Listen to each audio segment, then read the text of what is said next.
नमस्कार दोस्तों, आप सभी का स्वागत है हमारे चैनल पर।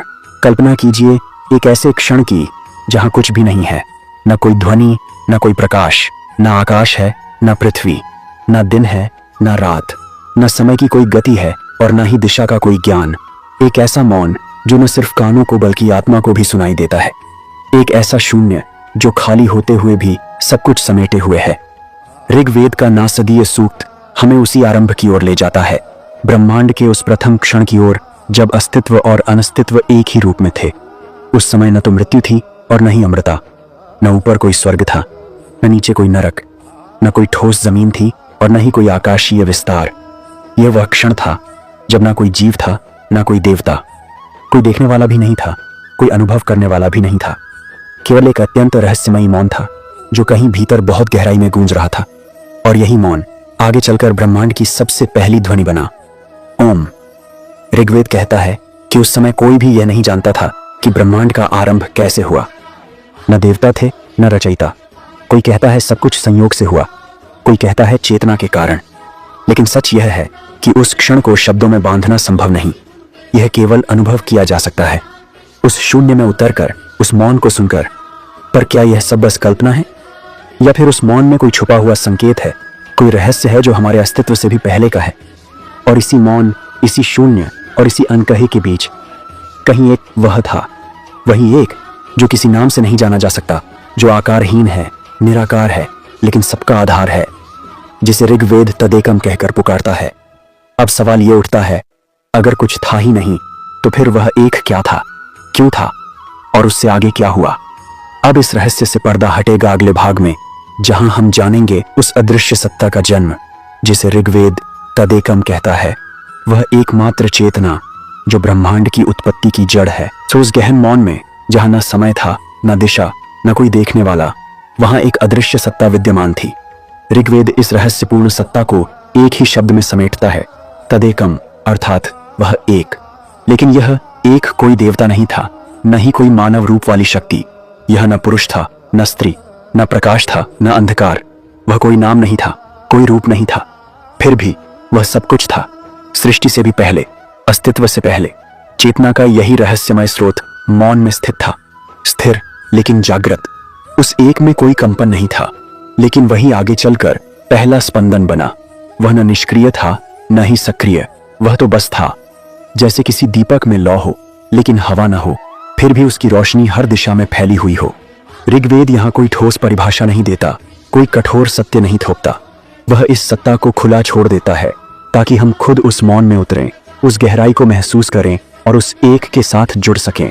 कई ऋषि कहते हैं कि वही एक चेतना स्वयं से परिचित होना चाहती थी, और जब यह जिज्ञासा जागी तभी सृष्टि का बीज फूटा। सोचिए, ब्रह्मांड का जन्म किसी बड़े विस्फोट से नहीं, बल्कि एक विचार से हुआ हो, एक इच्छा से, एक आत्म जागरण से। उस एक ने खुद को देखा, खुद को जाना, और उसी जानने की प्रक्रिया में कुछ ऐसा घटा जिसे हम आज सृष्टि कहते हैं। यह विचार जितना रहस्यमय है उतना ही आकर्षक भी, क्योंकि यह कोई बाहरी घटना नहीं थी, यह एक भीतरी जागृति थी। न कोई देवताओं की सभा लगी थी, न कोई निर्माण की योजना बनी थी।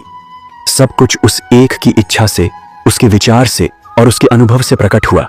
और अब जब वह एक चेतना जागी तो उसमें कुछ हलचल हुई, एक अनुभूति, एक संवेदना, एक चिंगारी उत्पन्न हुई, जिसे ऋग्वेद कहता है, कामः अस्य प्रथमम अजायत। सबसे पहले इच्छा का जन्म हुआ। अब सवाल उठता है, क्या यह इच्छा ही थी जिसने ब्रह्मांड की रचना की? क्या यह चिंगारी ही थी जिसने शून्य को विस्तार दिया? आइए अगले भाग में जानते हैं उस दिव्य इच्छा के बारे में, जिसने मौन को ध्वनि में बदला, शून्य को सृष्टि में ढाला और अनंत को सीमाओं से जोड़ा। उस गहन मौन में जहां केवल वह एक विद्यमान था, वही चेतना, वही निराकार सत्ता, वहीं कुछ ऐसा हुआ जो पूरे अस्तित्व की दिशा बदल देने वाला था। न कोई घटना घटी, न कोई शब्द बोले गए, फिर भी उस मौन में पहली बार हलचल हुई, और यही हलचल थी इच्छा। ऋग्वेद के नासदीय सूक्त में लिखा है, कामः अस्य प्रथमम अजायत, यानी सबसे पहले काम उत्पन्न हुआ, जिसे हम आज इच्छा कह सकते हैं। ये कोई साधारण इच्छा नहीं थी, ये कोई सांसारिक लालसा नहीं थी, ये वह आदि शक्ति थी जो शून्य से सब कुछ रचने की क्षमता रखती थी। क्योंकि जहां इच्छा है वहीं सृजन है, और यही वह क्षण था जब वह एक चेतना केवल मौन नहीं रही, उसने चाहा, उसने जाना, उसने कल्पना की, और उसी चाहना से उत्पन्न हुआ ब्रह्मांड का पहला स्पंदन, एक ऐसा कंपन जिसने अस्तित्व को जन्म दिया और अनस्तित्व को पीछे छोड़ दिया। सोचिए, जब पहली बार यह चेतना किसी दिशा में गतिशील हुई होगी तो कैसा कंपन हुआ होगा उस शून्य में, कैसा प्रकाश उभरा होगा अंधकार के बीच, और कैसा कंपन दौड़ा होगा मौन की रेखाओं में। यह वह क्षण था जिसे कोई देख नहीं सकता, पर अनुभव किया जा सकता है, ध्यान में, मौन में, और उस अंतहीन शांति में जहां से सब कुछ शुरू हुआ। ऋषियों ने इसे केवल एक मानसिक घटना नहीं कहा, बल्कि यह ब्रह्मांडीय ऊर्जा का जन्म था। इच्छा ने ही विचार को जन्म दिया, विचार ने कल्पना को, और कल्पना ने रूपों को। एक के बाद एक अस्तित्व की परतें खुलती चली गईं। यही वह इच्छा थी जो प्रकाश बन गई, जो ध्वनि बन गई, जो दिशा बन गई, और उस इच्छा से ही काल का जन्म हुआ, समय का प्रवाह शुरू हुआ। पहली बार अतीत और भविष्य की रेखाएं खींची, पहली बार पहले और बाद की अवधारणा बनी। तो क्या सृष्टि विज्ञान के किसी बड़े विस्फोट से बनी, या किसी यांत्रिक प्रक्रिया से? ऋग्वेद कुछ और ही कहता है। वह कहता है कि सृष्टि की शुरुआत बाहरी घटना नहीं थी, बल्कि एक आंतरिक जागृति थी, एक ऐसी चेतना जो खुद को जानना चाहती थी, जो अपनी संभावना को विस्तार देना चाहती थी। और जब इच्छा जगी, चेतना ने दिशा पकड़ी, समय बहने लगा। तब वह अगला चरण शुरू हुआ, जब अस्तित्व को एक आधार की जरूरत थी, एक ऐसा माध्यम जिसमें यह कंपन आकार ले सके। और वह माध्यम बना जल, सृष्टि का आदिम गर्भ, वही जल जिससे जीवन का हर बीज पनपता है। अब आगे बढ़ते हैं उस दिव्य जल की ओर जिसने इस समूचे ब्रह्मांड को अपनी गोद में संभाला, और जिससे निकलकर जन्मे अनगिनत लोक, तारे, ग्रह और हम सभी। तो जब इच्छा का पहला स्पंदन उठा, जब चेतना ने भीतर से बाहर की ओर देखना शुरू किया, तब एक माध्यम की आवश्यकता हुई, एक ऐसा आधार जिसमें वह स्पंदन आकार ले सके, विकसित हो सके और फैल सके।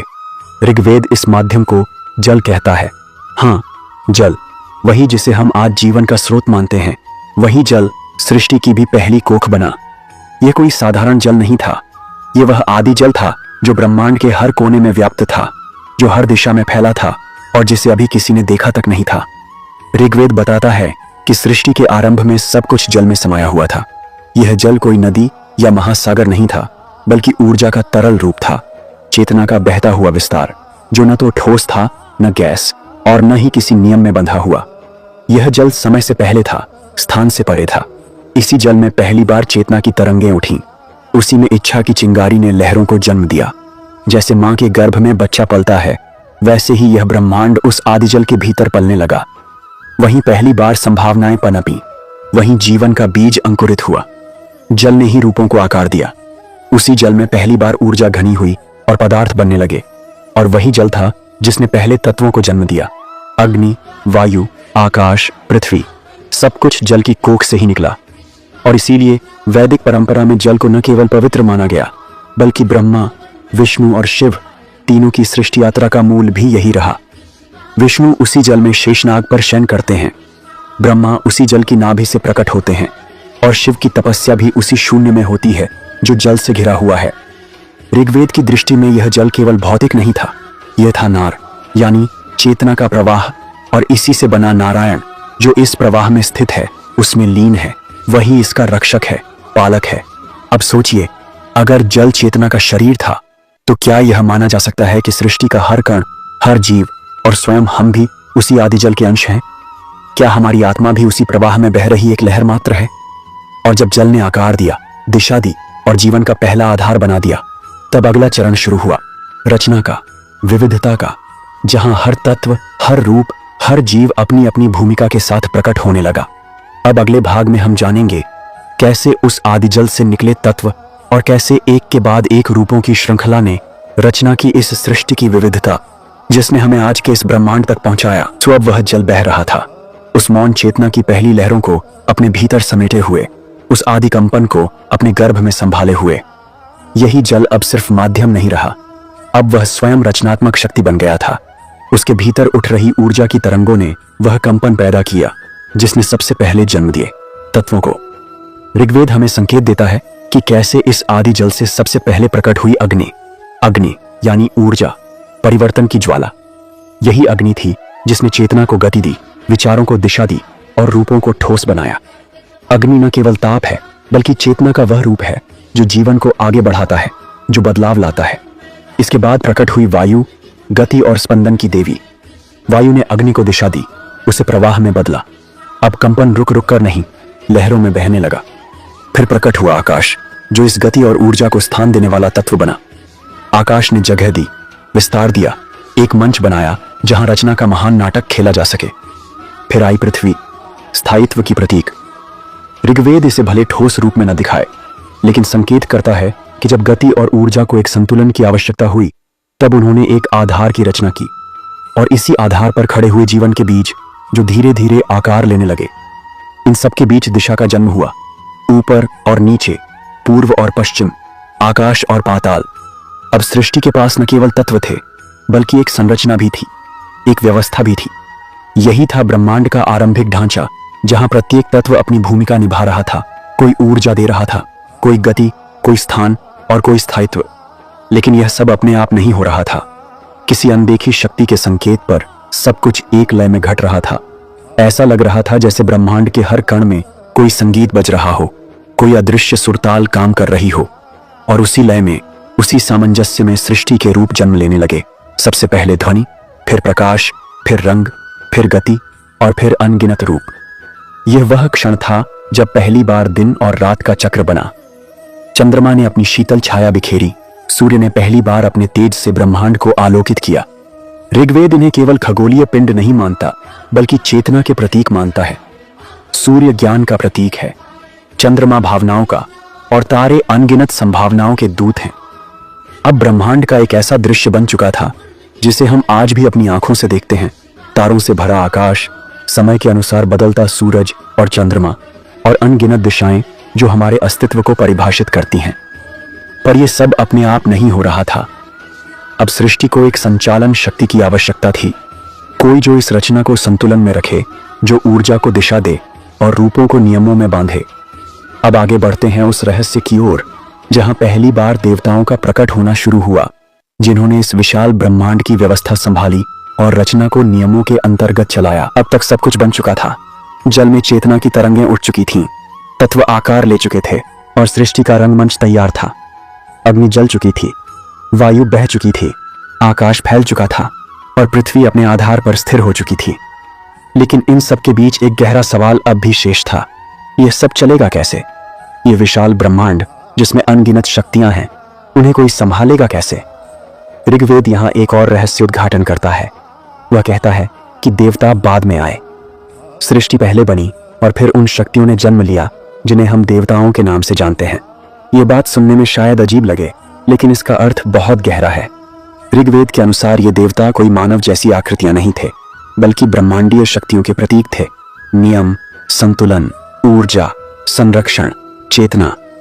जब सृष्टि के भीतर गतिविधि शुरू हुई तो इन्हीं शक्तियों ने नियंत्रण संभाला। इंद्र प्रकट हुए, जो ऊर्जा और बल के देवता बने। उन्होंने आकाश में बिजली की तरह प्रवेश किया और ब्रह्मांड को गति दी। अग्नि, जो पहले ही मौजूद थी, अब एक रूप लेकर सामने आई। अग्निदेव, जो बलिदान, परिवर्तन और सृजन के प्रतीक बने।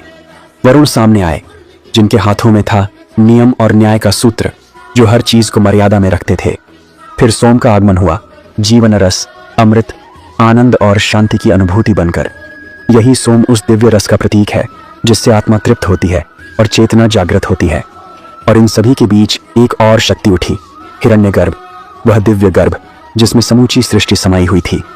हर देवता अपने साथ एक नियम, एक गुण और एक उद्देश्य लेकर आया। सृष्टि अब केवल रचना नहीं रही, वह एक सुव्यवस्थित प्रणाली बन चुकी थी। हर तत्व एक दिशा में गतिमान था, हर शक्ति किसी उद्देश्य के साथ जुड़ी थी। और यही था उस एक की सबसे अद्भुत लीला, जिसने स्वयं को अनेक रूपों में विभाजित किया, लेकिन फिर भी एकता को बनाए रखा। यह एकता ही ऋग्वेद का मूल संदेश है। एको सत्य विप्रा बहुधा वदंती।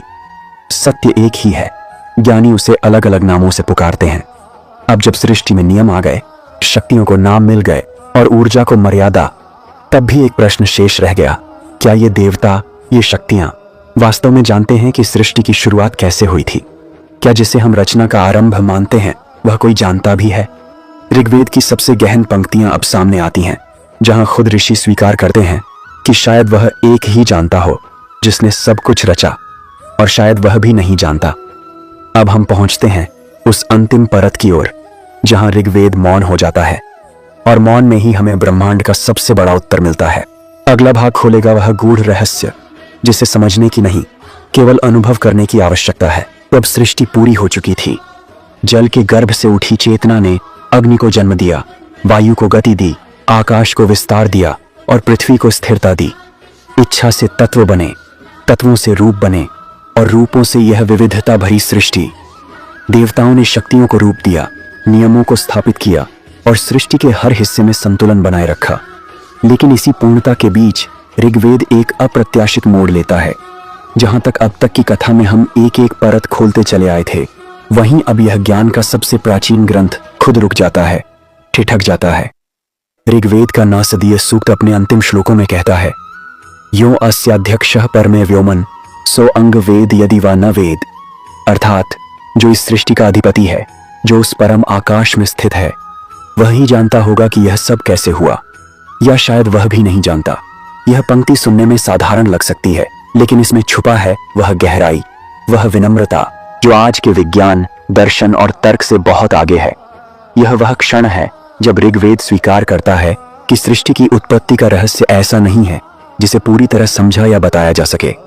यह कोई घटना नहीं, बल्कि एक अनुभव है। यह मौन वह उत्तर है जो हर प्रश्न से बड़ा है।